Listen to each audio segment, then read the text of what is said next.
Dames en heren, als sluitstuk van mijn chefdirigentschap bij het LSO heb ik een heel bijzonder stuk willen kiezen. Wel van een zeer geliefde componist, maar een vrij duister gebleven werk, Le Martyr de Saint-Sébastien. Het is voor groot orkest, groot koor, solisten. En het verhaal over de heilige Sebastiaan wordt verteld tussen de orkestfragmenten door. En daar ben ik heel trots op, door een fameuze Nederlandse dichter en acteur, Ramzi Nasser.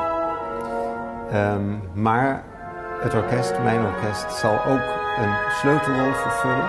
Het is in zekere zin een introvert stuk. En ik denk dat door de semi-scenische elementen die we zullen toevoegen en de enorme intensiteit van het weten dat het voorlopig onze laatste samenwerking is, en blijmoedig en tegelijkertijd ook met mijn hart nog steeds in Maastricht, zal het mijn afscheid worden als chefdirigent.